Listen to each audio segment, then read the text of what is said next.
DXY no mesmo patamar, né, de 105, tendo um repique da região de 104,6. Essa região, lembrando que é importante no semanal, é um importante ponto de suporte, né, dado que é o último fundo aqui do semanal. E no mensal, a gente está testando a média de curto prazo, a média exponencial de 12 períodos. Então, é uma região que pode oferecer força como suporte. E lembrando que depois dessa correção, se a gente vier a formar um topo, né, no DXY, a gente pode ter mais correção nos mercados.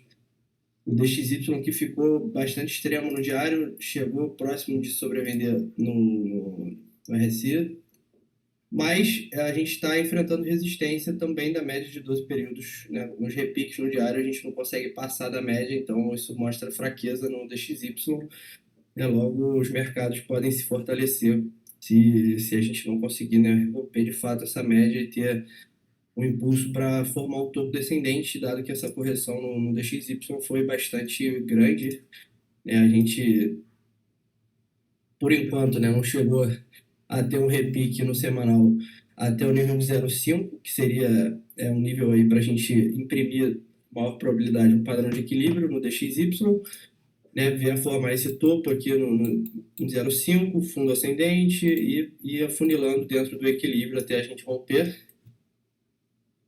Como a gente testou, por enquanto, o nível de 0,3, né, 0,382, a gente vai aumentando a probabilidade de ser uma bandeira de baixa no DXY no semanal. Então é importante acompanhar esses níveis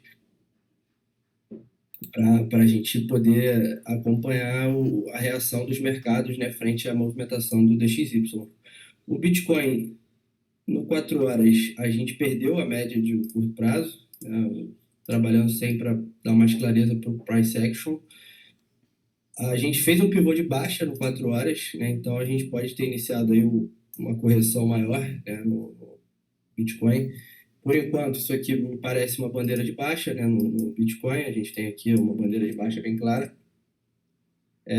E a região de liquidez, né, se a gente olhar pelo perfil de volume, a gente vê que tem bastante liquidez aqui em 16.500.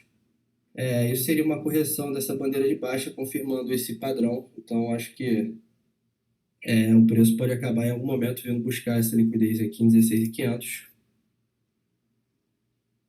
O Ethereum, né, o mesmo padrão do Bitcoin, sendo que o Ethereum no gráfico diário, né, se a gente reparar o gráfico diário do Ethereum versus do Bitcoin ainda não chegou a fazer um pivô de baixa, mas no Ethereum a gente já fez esse pivô de baixa, né? A gente tem aqui uma correção, o topo e a perda do fundo anterior, então a gente já confirmou o pivô de baixa no Ethereum no diário, o que pode marcar aqui 1.300, 1.310 como topo descendente no semanal.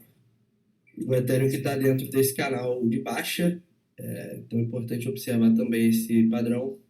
A gente pode continuar trabalhando dentro dele por algum tempo. Dando uma olhada na dominância, a dominância hoje das stablecoins está em correção, né, depois do movimento de alta ontem. Então a gente está tendo uma leve correção nas stablecoins. E na dominância do Bitcoin, a gente segue aqui no 4 horas com uma tendência de alta de curto prazo, né, a gente formando topos e fundos ascendentes. O Ethereum, veja que a gente inverteu um pouco essa tendência no 4 horas, então o Bitcoin está ganhando mais força que o Ethereum no mercado agora. E a gente pode ter, né, notado as altcoins corrigindo mais do que o Bitcoin nessa correção, porque a dominância subiu. Então, isso a gente já também comentou ontem.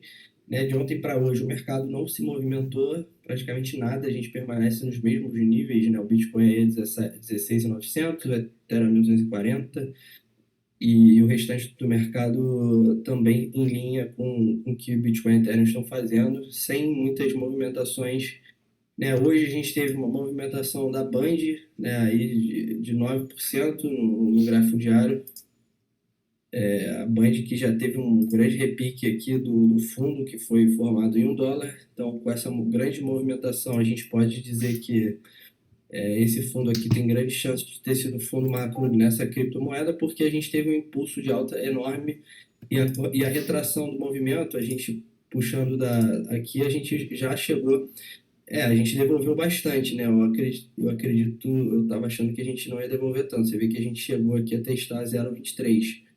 Então a gente aumenta a chance de formar um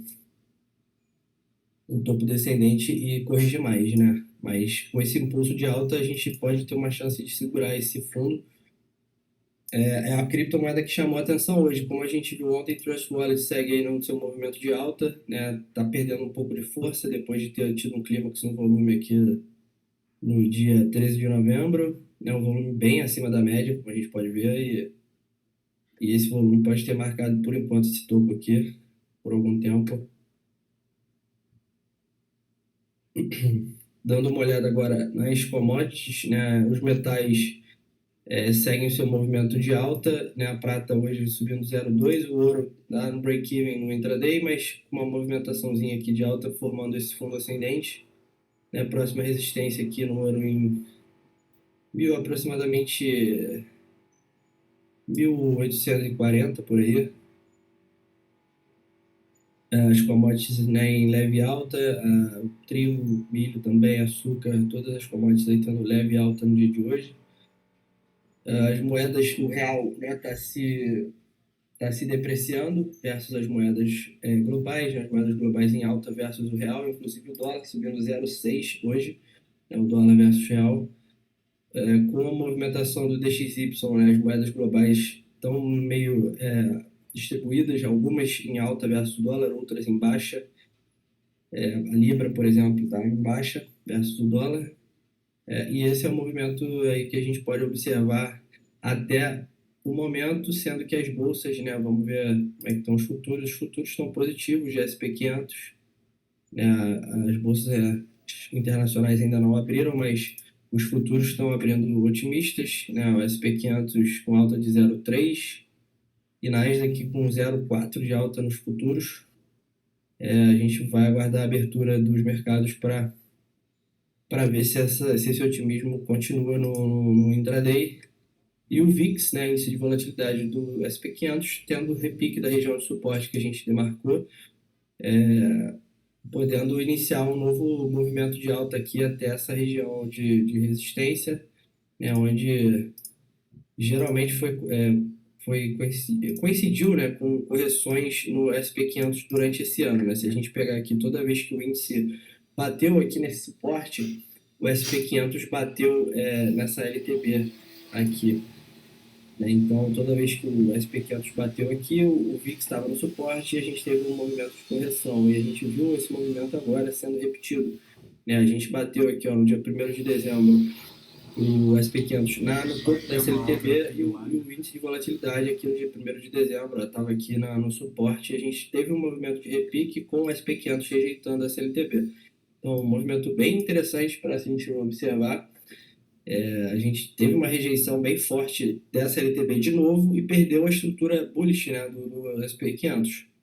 Se a gente perceber bem, a gente estava formando base ascendente, ó, base ascendente, base ascendente, base ascendente aqui também, e agora a gente com esse movimento a gente perdeu essa base ascendente aqui, então a gente meio que perdeu a estrutura bullish que estava sendo construída no SP500, né, nessa movimentação de alta aqui.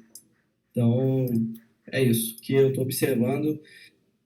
Agora, se a gente tiver um movimento de repique no SP500, né, vai ficar um risco-retorno interessante para a gente, para os traders shortarem, porque a gente tem um ponto de stop claro aqui. Se a gente tiver um movimento de repique, a gente vai ter aqui um risco-retorno bem interessante para shortar, dado que a gente vai perder aqui 1,5%, 1,3% para poder ganhar 3% ou mais aí 5% se a gente corrigir e perder esse suporte em 3.900.